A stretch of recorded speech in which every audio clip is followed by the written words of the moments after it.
Good morning dear students. आज के इस क्लास में हम लोग पहले सिलेबस के विषय में चर्चा करेंगे। मैथमेटिक्स के कैलकुलस पार्ट में जो आपके इंटरमीडिएट का सिलेबस है उसमें आपके जो कैलकुलस का पार्ट है उसमें आपको 44 मार्क्स डिसाइडेड है बोर्ड की तरफ से, लेकिन ऑप्शंस को अगर लेके चला जाए तो नियर अबाउट 55 मार्क्स के क्वेश्चन इससे पूछे जाते हैं। यानी कि यूं कहें तो हमारे सिलेबस का 50% सिलेबस हमारा कैलकुलस पार्ट कवर करता है मैथमेटिक्स के सिलेबस के अंतर्गत। इस कैलकुलस का जो सिलेबस है, कैलकुलस मेनली दो पार्ट में डिवाइड होता है। एक को कहते हैं डिफरेंशियल कैलकुलस और दूसरे को कहते हैं इंटीग्रल कैलकुलस। डिफरेंशियल कैलकुलस में कुछ टॉपिक्स हम लोग पहले पढ़ चुके हैं, जैसे फर्स्ट ईयर में आपने लिमिट पढ़ा होगा और डिफरेंशिएबिलिटी के इंट्रोडक्शन से आपने पढ़े होंगे। लेकिन सेकेंड ईयर में हम लोग पूरे ब्रॉड पोर्शन में कैलकुलस को पढ़ेंगे, जिसमें से पहला टॉपिक होगा कॉन्टिन्यूटी, दूसरा है differentiability, third will be differentiation and fourth will be its application, application of differentiation. इसके अंदर tangent, normal, maxima, minima, increasing decreasing functions, Rolle's theorem, Lagrange mean value theorems and so on topics हैं। Integral calculus के अंतर्गत हम लोग पढ़ेंगे indefinite integrals, definite integrals, its applications and differential equations. तो overall की बात की जाए तो नियर अबाउट 44 से 55 मार्क्स के बीच के क्वेश्चन इससे पूछे जाते हैं, जो कि चूंकि बहुत ब्रॉड पोर्शन है हमारा, और इसी को ध्यान में रखते हुए कैलकुलस से हम लोग स्टार्ट करेंगे, जिसमें पहला टॉपिक होगा हमारा कॉन्टिन्यूटी। पहला टॉपिक हम लोग क्या पढ़ेंगे? कॉन्टिन्यूटी।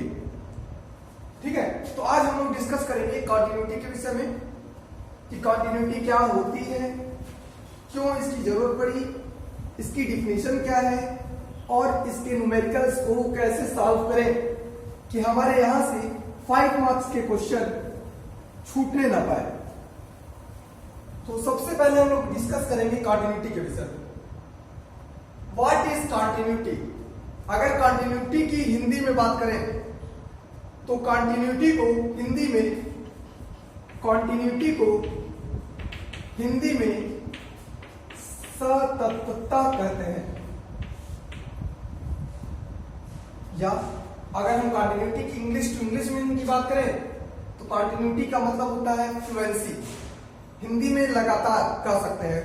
तो इसका ये मतलब होगा जो चीजें कंटिन्यूअस होती रहती है उसे ही कंटिन्यूअस कहते हैं। तो उसी प्रकार से कंटिन्यूटी क्या होगी, कंटिन्यूटी की मैथमेटिकल डिफिनेशन क्या होगी, उसके विषय में हम लोग बात करते हैं। तो चलिए स्टार्ट करते हैं हम लोग कॉन्टिन्यूटी से। इस टॉपिक को पढ़े बिना ना हम लोग डिफरेंशिएशन पढ़ पाएंगे, न उसके एप्लीकेशंस पढ़ पाएंगे। तो this is most important topic. Calculus के अंतर्गत कॉन्टिन्यूटी में हम लोग पढ़ेंगे कि कॉन्टिन्यूटी किसे कहते हैं। कॉन्टिन्यूटी किसी कर्व की या किसी फंक्शन की, मान लीजिए कोई फंक्शन है, फंक्शन या कर्व कह सकते हैं। अगर इस फंक्शन को हम लोग इसका ग्राफ बनाए, अगर इस फंक्शन का हम लोग ग्राफ बनाए कार्टेशियन कोऑर्डिनेट सिस्टम में x एक्सिस y एक्सिस के अलोंग, अगर हम किसी कर्व का ग्राफ बनाए और उस ग्राफ में कोई भी जंप ना हो या कोई भी ब्रेक ना हो, तो हम कहेंगे कि हमारा कर्व जो है वो कॉन्टिन्यूअस है। लेकिन अगर उस कर्व में कहीं पर जंप मिल जाता है या कहीं ब्रेक आ जाती है तो कहेंगे कि हमारा फंक्शन कॉन्टिन्यूअस नहीं है। जैसे एक एग्जांपल देखिए, सभी को पता है कि साइन x का ग्राफ कैसा होता है, आपने फर्स्ट ईयर में पढ़ा है। मान लेते हैं एक फंक्शन है, let us consider a curve fx या function fx is equal to sine x। Okay, तो सभी को पता है साइन x का ग्राफ क्या होता है, कैसे डिफाइन करते हैं। साइन 0 पाई बाय 2 ले लीजिए, पाई ले लीजिए, 3 पाई बाय 2 एंड 2 पाई।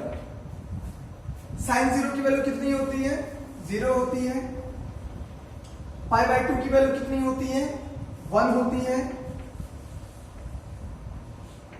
पाई की वैल्यू कितनी होती है? 0। 3π/2 की वैल्यू -1 और फिर 2π की वैल्यू होती है 0। हम लोग जब ग्राफ बनाते हैं sin x का तो हमारा ग्राफ कुछ इस प्रकार से आता है ना। sin 0 पर वैल्यू 0, 90 पर वैल्यू 1, 0 से 90 डिग्री पर भी कुछ ना कुछ वैल्यूज आती रहती है। मतलब 0 से अगर हम 2π के बीच की बात करें तो हर एक डिग्री पर साइन की कुछ ना कुछ वैल्यू मिलती है और इसका ग्राफ हमें इस प्रकार से मिल जाता है। और 2π ही नहीं, इसके आगे भी मिलता है और इसके पीछे भी मिलता है ग्राफ। तो अगर हम देखें तो हम ये कह सकते हैं कि इस कर्व को अगर हम 0 से, अगर हम पूरे रियल नंबर लाइन की बात ही ना करें, सिर्फ 0 से 2π के बीच की ही बात करें, तो हम कह सकते हैं कि ये फंक्शन या ये कर्व या इस फंक्शन का कर्व का ग्राफ 0 से 2π के बीच में कहीं पर भी ब्रेक लिए नहीं है। इसमें कहीं पर ब्रेक दिखाई दे रहा है? नहीं दिखाई दे रहा है। तो 0 से 2π के बीच में इस कर्व में कहीं पर भी ब्रेक नहीं है, तो इसीलिए हम कह सकते हैं कि ये कर्व 0 से 2π के बीच में कंटीन्यूअस है। ठीक है। और चूंकि sin x का ग्राफ है तो sin x का ग्राफ आगे तक भी इसी प्रियोरिटी को फॉलो करता है, इसी रूल को फॉलो करता है। इसीलिए हम कहते हैं कि जो फंक्शन होता है sin x ये पूरे के पूरे रियल नंबर लाइन पर कंटीन्यूअस होता है, क्योंकि इसके कर्व में कहीं पर भी ब्रेकनेस नहीं आती है। sin x की वैल्यू x के किसी भी डिग्री पर, x के किसी भी वैल्यू पर sin x अनडिफाइंड नहीं होता है, इसीलिए हमारा कर्व में कहीं ब्रेकनेस नहीं आती है और इसीलिए ये कर्व क्या हो जाता है? कंटीन्यूअस हो जाता है। ओके, तो this function will be continuous from 0 से 2π या ओवरऑल रियल नंबर लाइन पर ये फंक्शन क्या हो जाएगा? कंटीन्यूअस हो जाएगा। दूसरी डिफिनेशन की बात करें तो हम कह सकते हैं कि कंटीन्यूअस उस फंक्शन को कहेंगे जिसका ग्राफ हम बिना चाप उठाए एक बार में बना सके। जैसे देखिए, इसका ग्राफ हम बिना चाप उठाए एक बार में ड्रा कर सकते हैं, है ना। इसलिए ये फंक्शन हमारा क्या हो जाएगा? कंटीन्यूअस हो जाएगा। ओके, लेकिन अगर हम दूसरे एग्जांपल की बात करें, अगर हम सेकंड एग्जांपल की बात करें, this is first, this is second. अगर हम सेकंड एग्जांपल की बात करें, एक ले लेते हैं कर्व tan x। तो tan x का ग्राफ भी आपने सभी लोगों ने पढ़ा है, नहीं पढ़ा है तो फिर भी यहां पे आप देख लेंगे। tan 0 की वैल्यू होती है 0, 90 डिग्री पर वैल्यू होती है इनफाइनाइट, ठीक है। लेकिन उससे पहले वैल्यू मिलती है, जैसे π/4 पर वैल्यू मिलती है 1, ठीक है। π/4 पर वैल्यू कितनी मिलती है? 1। π/6 पर वैल्यू कितनी, π/3 पर वैल्यू कितनी मिलती है? √3, मतलब 1 से बड़े नंबर्स होंगे, ठीक है। और उसी प्रकार से π/2 पर जब आते हैं तो वैल्यू अनडिफाइंड हो जाती है, मतलब इंक्रीज करते करते क्या हो जाती है? अनडिफाइंड हो जाती है। π/2 पर वैल्यू नहीं मिलती है, अनडिफाइंड हो जाती है। उसी प्रकार से जब हम इधर आते हैं -π/2 पर तो वैल्यू आती है माइनस इनफाइनाइट, तो -π/4 पर आता है तो वैल्यू होती है -1, ओके। -π/3 पर आते हैं तो वैल्यू होती है -√3,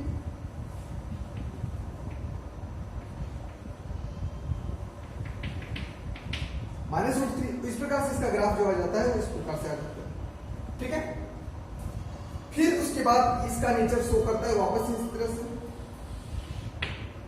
तो हम कह सकते हैं इस कर्व में, अगर हम इस कर्व की बात करें तो कह सकते हैं कि अगर हम यहाँ पे -π ले लें, ठीक है, या फिर -π से यहाँ पर π ले लें, tan π की वैल्यू कितनी होती है? 0 होती है।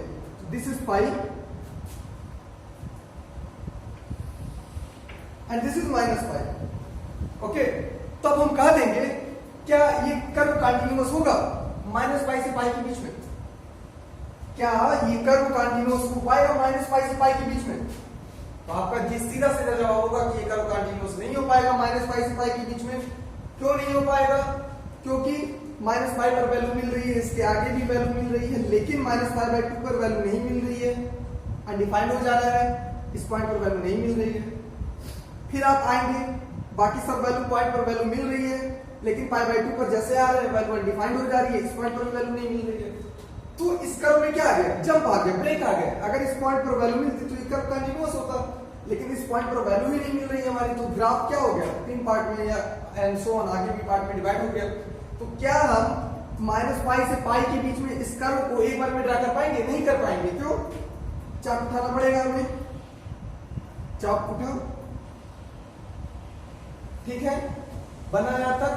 लेकिन उसके बाद जब हम यहां से ड्रा करेंगे तो हमें चाप को उठाना पड़ेगा और सीधे सीधे दिख भी रहा है कि इस फंक्शन में ब्रेक्स हैं, कहीं पर भी एक दूसरे से ज्वाइंट नहीं है, इसीलिए ये फंक्शन हमारा कंटीन्यूअस नहीं होता है -π से π के बीच में, ठीक है।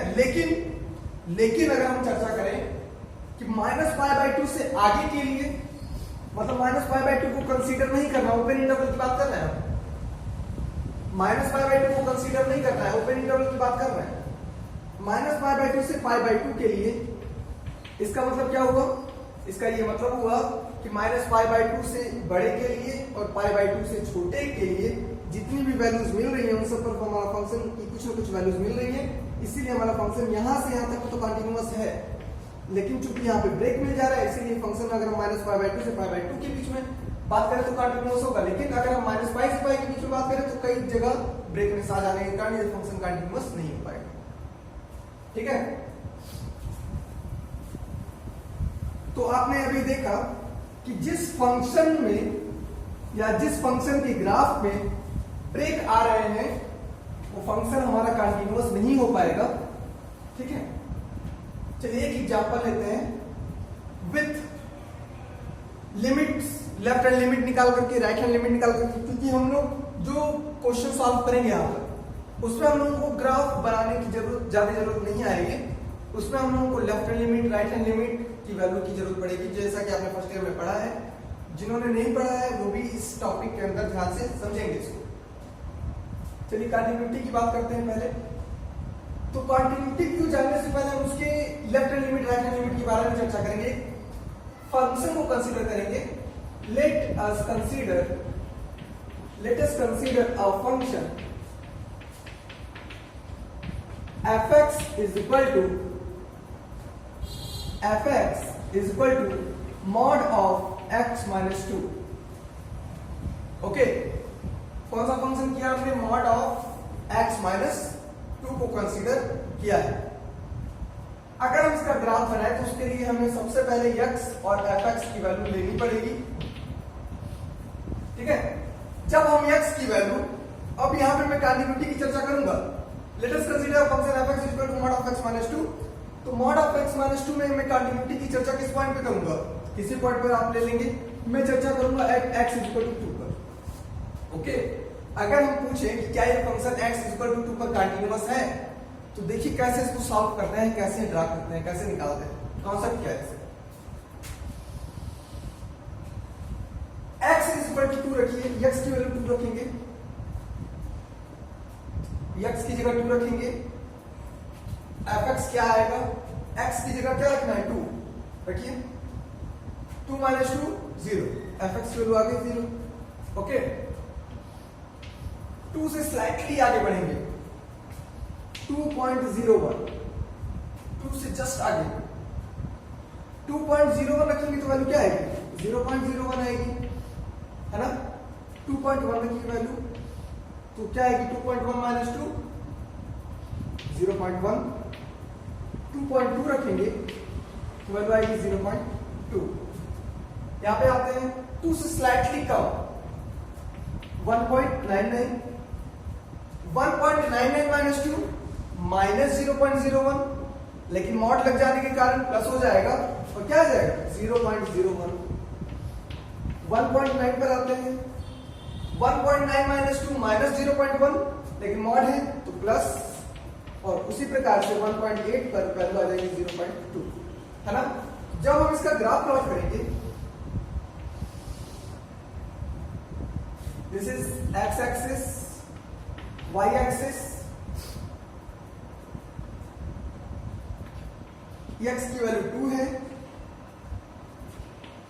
2.1, 2.2, 1.9, 1.8। चलिए वैल्यू रखते हैं, पहले 0.1, 0.2। आपने इस कार्टेशियन कोऑर्डिनेट सिस्टम में ग्राफ को x और y एक्सिस बना दिया है। अब देखिए x की वैल्यू जब 2 है तो fx की वैल्यू कितनी आ रही है, 0, तो 2 पर वैल्यू क्या आएगी, 0। ओके, 2.01 कहां होगा? 2 और 2.1 के बीच में, 2 के जस्ट थोड़े से आगे। तो 2.01 पर वैल्यू 0.01 आ रही है, मतलब यहां पर चलना है। और वैल्यू 0.01 आ रही है, 0.01 कहां होगा? 0 और 1, 0.1 के बीच में, तो यहां पर कहीं होगा। इसका जो ग्राफ आएगा वो 2.01 पर 0.01 आएगा, सर्किल बनाया। ओके, 2.1 पर वैल्यू कितनी आएगी? 0.1। तो 2.1 पर वैल्यू कितनी आएगी? 0.1। 2.2 पर वैल्यू कितनी आएगी? 2.2 पर वैल्यू आएगी 0.2 आएगी ना। चलिए 1.99 कहां होगा? 2 और 1.9 के बीच में, 2 के जस्ट पहले, और उस पर वैल्यू कितनी आ रही है? 0.01, अगेन 0.01। ओके, 1.9 पर वैल्यू कितनी आ रही है? 0.1। 1.9 पर वैल्यू कितनी आ रही है? 0.1। 0.1 कहां है? यहां पर है। और उसी प्रकार से 1.8 पर वैल्यू कितनी आ रही है? 0.2। ठीक है, अब हम इसको अगर ज्वाइंट करते हैं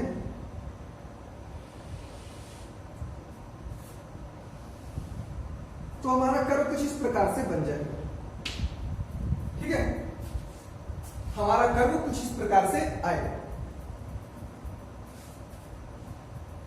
तो अगर मैं आपसे पूछ लूं कि क्या ये फंक्शन 1.8 से 2.2 पर कंटिन्यूअस है कि नहीं, क्या बताओगे? आपका जवाब होगा कि सर बिल्कुल कंटिन्यूअस होगा। क्यों होगा कंटिन्यूअस? क्योंकि 1.8 पर हमें वैल्यू यहां पर कुछ मिल रही है, ठीक है, 2.2 पर भी वैल्यू मिल रही है, और 1.8 से जैसे आगे बढ़ते जा रहे हैं वैल्यू कुछ ना कुछ मिलती जा रही है। और क्या होती जा रही है? डिक्रीज होती जा रही है। और जैसे ही 2 पर पहुंच रहे हैं वैल्यू कहां पहुंच रही है? 0 पर पहुंच रही है। उसी प्रकार से 2.2 पर भी वैल्यू मिल रही है, और 2.2 से जैसे हम लोग पीछे आते जा रहे हैं 2 की तरफ, तो वैल्यू फिर डिक्रीज होती जा रही है, और वैल्यू कहां पे पहुंच रही है? 0 पर पहुंच रही है। तो यानी कि इसका मतलब क्या हुआ? 1.8 से 2.2 के बीच में ये फंक्शन की वैल्यू लगातार कुछ ना कुछ मिल रही है, और इसीलिए इसका ग्राफ में कहीं पर भी जंप या ब्रेक नहीं है। और इसीलिए इस ग्राफ को हम लोग बिना चॉक या पेन उठाए एक बार में ऐसे ड्रा कर सकते हैं, और इसीलिए ये हमारा फंक्शन क्या हो जाएगा? क्या हो जाएगा? कंटिन्यूअस हो जाएगा। क्यों हो गया कंटिन्यूअस? क्योंकि इस रीजन के अंदर हम लोग इस कर्व को बिना चॉक उठाए एक बार में ड्रा कर पाएंगे, बिना पेन उठाए एक बार में ड्रा कर पाएंगे, और इस कर्व में कहीं पर भी जंप नहीं है, इसीलिए ये फंक्शन हमारा क्या हो गया? कंटिन्यूअस हो गया। ये तो बात हुई ग्राफिकल रिप्रेजेंटेशन की। लेकिन चूंकि हमें ग्राफिकल रिप्रेजेंटेशन नहीं चाहिए यहाँ पे, ठीक है, हमें निकालेंगे कैसे हम? उसके लिए देखिए चर्चा कैसे करते हैं।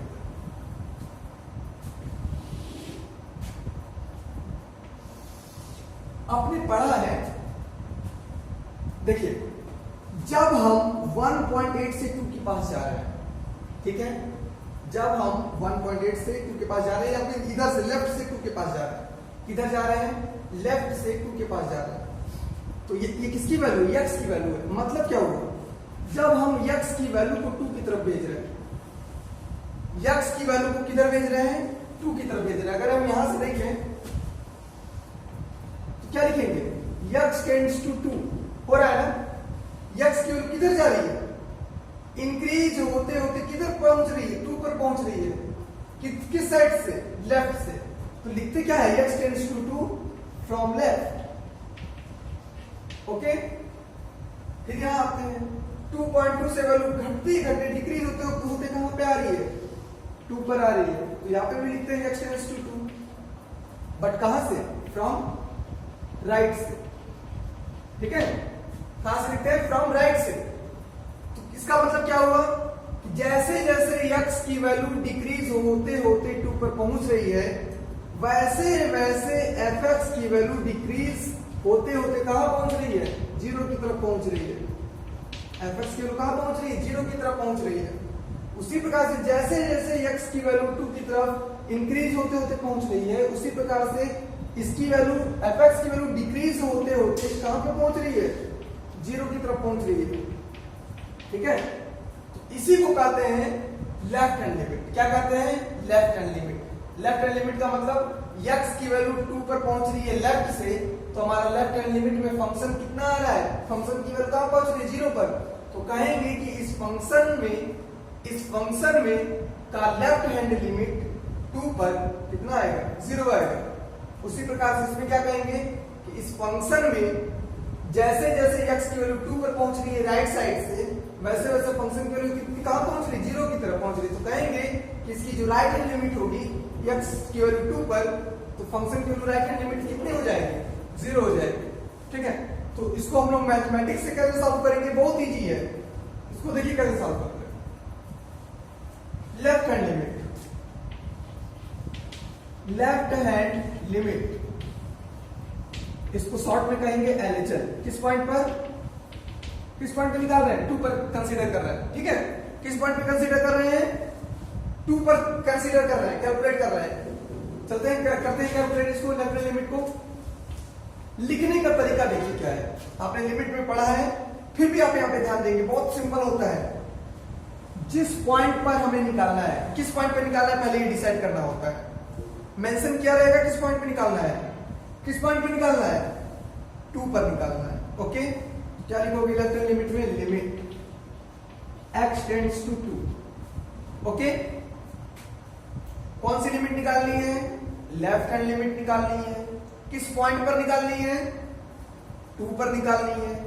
तो सबसे पहले लिखोगे लिमिट x टेंड्स टू 2। लेकिन लेफ्ट हैंड लिमिट निकालनी है तो ये सिंबल होता है 2 के ऊपर माइनस लगा देंगे। माइनस नोटेशन होता है कि हम जो लिमिट निकाल रहे हैं वो लेफ्ट हैंड लिमिट है। ओके, और यहां पर किसकी लिमिट निकाल रहे हैं? फंक्शन की लिमिट निकाल रहे हैं।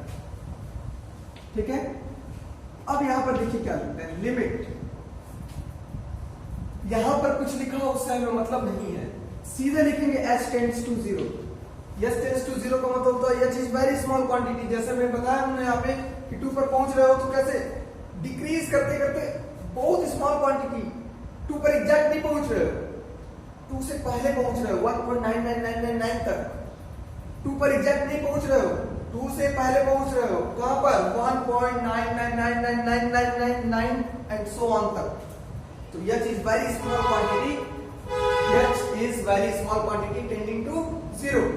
ये नोटेशन होता है कि हम लोग x की वैल्यू 2 पर निकाल तो रहे हैं लेफ्ट से, लेकिन एग्जैक्ट 2 पर पहुंच नहीं रहे हैं। 2 से जस्ट पहले h टेंड्स टू 0 लिखोगे। यहां पर किसी भी पॉइंट पर लिमिट निकालनी है उससे हमें मतलब नहीं है, हमेशा h टेंड्स टू 0 लिखना है। ओके, फंक्शन किस पॉइंट पर निकालनी है? 2 पर, तो लिखेंगे 2। ठीक है, किधर से निकालनी है? लेफ्ट से, तो लिखेंगे माइनस। और सिंपली यहां पे h लिखना जरूरी है। मतलब ये और ये हमेशा हर क्वेश्चन में रहेगा। ओके, चलिए लिमिट h टेंड्स टू 0। चलिए कैसे निकालते हैं, यहां देखते हैं। यहां पर आएंगे,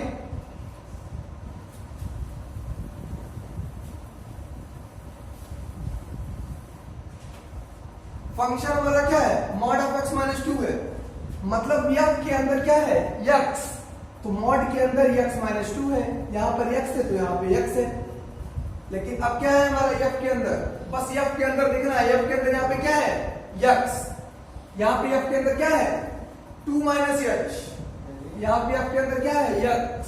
यहां पे f के अंदर 2 माइनस h, मतलब x की जगह हमें 2 माइनस h मिल रहा है। ओके, तो यहां पर भी हम लोग x की जगह क्या लिखेंगे? 2 माइनस h लिखेंगे। ओके, फिर माइनस 2 है, माइनस 2 लिख देंगे। 2 से 2 cancel. Limit h tends to 0, mod of minus h। h की वैल्यू रख दो यहां पे, 0 आ जाएगा। तो लेफ्ट हैंड लिमिट हमारी कितनी हो गई? Left hand limit x is equal to 2 पर 0 हो गई। यही बताया था वहां पर। क्या कर रहे थे? x की वैल्यू 2 पर पहुंच रहे थे, तो fx हमारा 0 की तरफ पहुंच रहा था। x की वैल्यू 2 पर पहुंच रहे हैं हम लोग, x की वैल्यू 2 पर पहुंच रहे हैं, तो हमारा फंक्शन कहां पे पहुंच रहा है, 0 पे पहुंच रहा है। तो यही हमारा लेफ्ट हैंड लिमिट निकालने का मैथमेटिकल तरीका हुआ। ठीक है, राइट हैंड लिमिट निकालते हैं।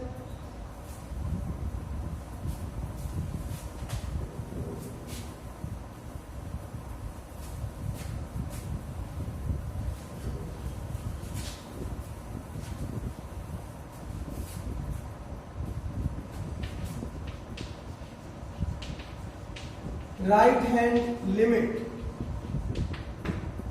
ओके, किस पॉइंट पर, राइट हैंड लिमिट को RHL लिखते हैं एट x = 2 पर। किस पॉइंट पर, 2 पर। क्या लिखोगे, लिखोगे लिमिट x → 2। वहां पर भी 2 था, 2 पे ही निकालना है, तो लेफ्ट हैंड से भी 2 पे निकालेंगे, राइट से भी 2 पे निकालेंगे। लेकिन राइट से निकालना है तो राइट का नोटेशन क्या होगा, प्लस हो जाएगा। किसका निकालना है, फंक्शन का निकालना है। क्या बताया था, यहां पर कुछ भी हो उससे मतलब नहीं है, यहां पर कुछ भी हो उससे मतलब नहीं है। सीधे सीधे आप क्या लिखोगे, लिमिट x → 0। सेकेंड स्टेप में क्या लिखोगे, पहले स्टेप में तो लिखना है जिस पॉइंट पे निकालना है, नोटेशन लगाना है लेफ्ट से या राइट से। लेकिन सेकंड में तुरंत किसी पॉइंट पे निकालना हो, ये s → 0 ही रहेगा फंक्शन। अब इसके अंदर लिखना होता है जिस पॉइंट पर निकालना है, 2 पर निकालना था, किधर से निकालना था, राइट से, तो प्लस, और यस को हमेशा लगाना है। मैंने कहा था ना, ये और ये हमेशा रहेगा। ठीक है, राइट से निकालना था तो प्लस, 2 पर निकालना था तो 2, राइट से निकालना था प्लस, और ये यस तो हमेशा रहेगा, और यहाँ पे s → 0 तो रहेगा ही रहेगा। चलिए अब बात करते हैं आगे। चूंकि हमारा जो फंक्शन है वो है mod of x - 2, f के अंदर है x, mod के अंदर यहाँ पर x - 2 आया है हमारा। लेकिन अब f के अंदर क्या है, 2 + h है। क्या है, 2 + h है। तो x की जगह 2 + h रखना है, तो यहाँ पर भी 2 + h रखना होगा। रखते हैं, 2 + h - 2 क्या जाएगा, limit h → 0, mod of h की वैल्यू 0 रखो तो 0 आ गया। राइट हैंड लिमिट की वैल्यू क्या हो गई, 0। मतलब क्या हुआ, ग्राहक ने ऐसे प्लॉट किया था, x की वैल्यू हम घटाते डिक्रीज करते करते कहां पर पहुंच रहे हैं, 2 पर पहुंच रहे हैं। किधर से, राइट से। ठीक है, तो हमारी वैल्यू जैसे जैसे डिक्रीज होते होते 2 पर पहुंच रही है, हमारी फंक्शन की वैल्यू कहां पे पहुंच गई, 0 पे पहुंच रही है। इसीलिए हमारा राइट हैंड लिमिट भी क्या आ गया, 0 आ गया। ठीक है, तो अब क्या पता चला इससे, अब इससे ये पता चला कि जो लेफ्ट हैंड लिमिट है, मैंने कहा था ना कि 2 पे एग्जैक्ट नहीं पहुंचना है, 2 से जस्ट पहले तक पहुंच रहे हैं। ओके, 2 है, 2 पर एग्जैक्ट नहीं पहुंचना है, 2 से जस्ट पहले तक पहुंचना है। ओके, 2 पर एग्जैक्ट नहीं पहुंचना है, 2 से जस्ट बाद तक पहुंचना है। ओके, 2 पर अभी बात नहीं किया गया है।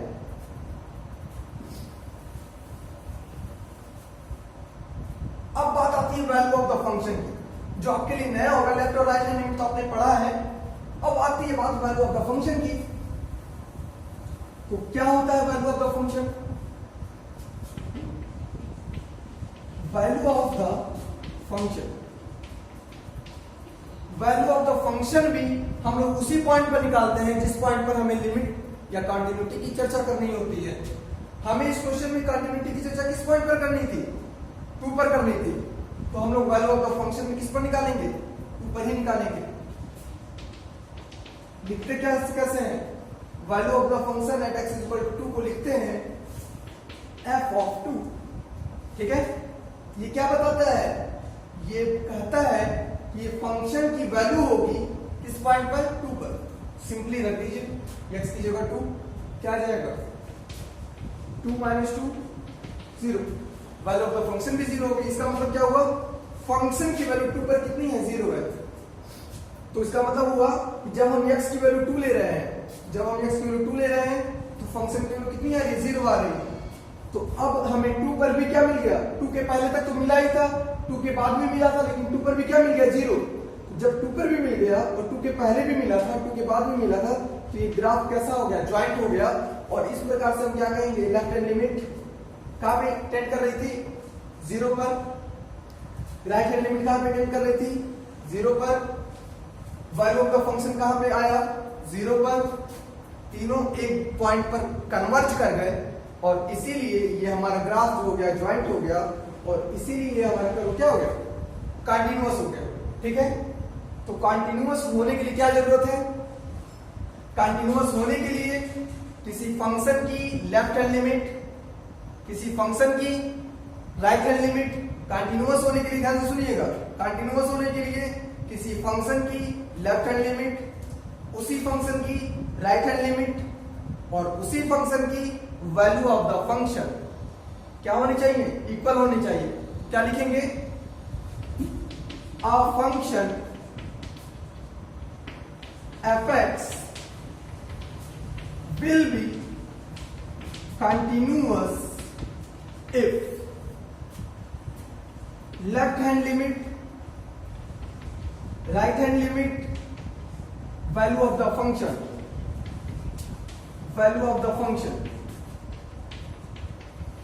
are equal. Okay, धन्यवाद।